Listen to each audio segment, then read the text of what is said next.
Well, a lot has been going on here this past week, and right now what we're going to do is to shift gears here, and we're going to be taking a higher look. Well, this week on taking a higher look, we've been following the life of Samson and what we have seen from his birth to adulthood, and the weaknesses and the flaws that were very evident with Samson when it came to if he saw a woman and caught his eye, then he seemed to be blinded. And we saw other areas where it's almost as if God would come upon him. He would be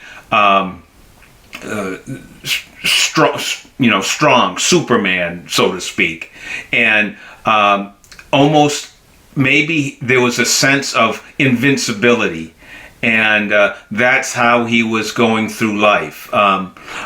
He knew what the truth was. He knew that he was set apart. He was a Nazirite, and that a razor would not touch his head or his face, and he would not be near a dead carcass.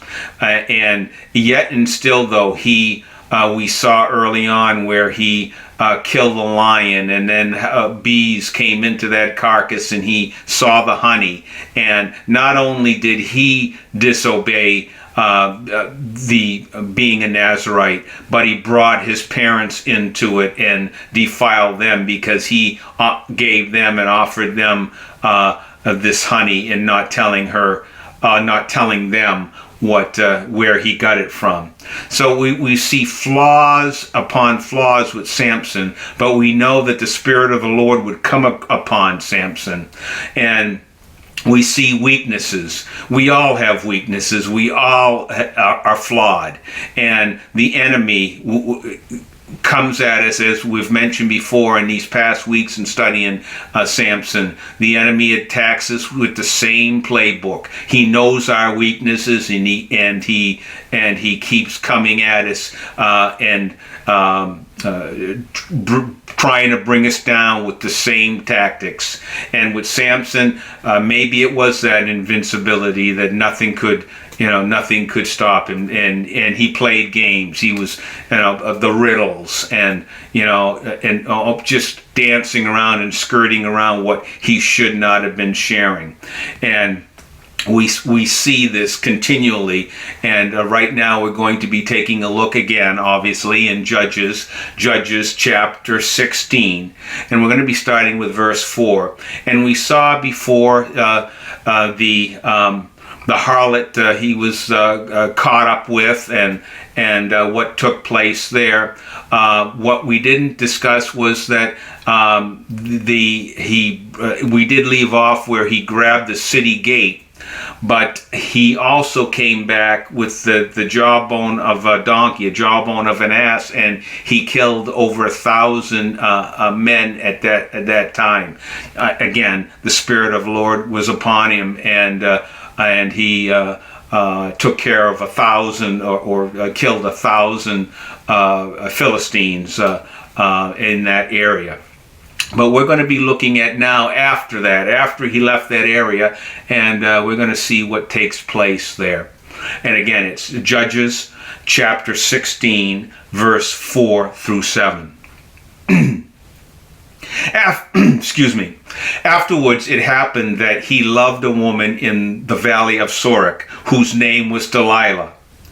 And the lords of the Philistines came up to her and said to her, "Entice him and find out where his great strength lies, and by what means we may empower him, that we may bind him to afflict him, and every one of us will give you 1,100 pieces of silver."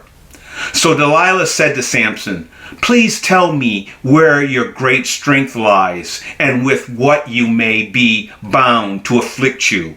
And Samson said to her, If you bind me with 7 fresh bowstrings not yet dried, then I will become weak and be like any other man. So we see here the riddles, the riddles are a story of, in this case, to Delilah. But we see here the Philistines, the enemy, going to Delilah, once again going to this woman and saying, okay, we need to find out, entice him. And you almost wonder, Samson, once, twice, now Delilah, and does anything ring a bell? But was it just he was oblivious and, as I said, untouchable? But we see here these Philistines offered her a great amount of money, and she went and requested and enticed to get that knowledge of Samson, where his strength lies. And then he plays the game. And what we're going to be taking a look here is there's going to be 2 or 3 areas in the coming verses here in this chapter 16 that we're going to see Delilah again and again and again going to Samson, trying to get that information of where his strength was, and she was going to use every avenue she knew to try and go after Samson and break him down and to get that information. And we're going to see other areas where she comes and asks again, and we see how Samson responds. But again, the enemy comes with that same playbook. He knows where our weaknesses are at, and we see there's no difference here. We see the same scenario that took place early on in Samson's adulthood being played out again.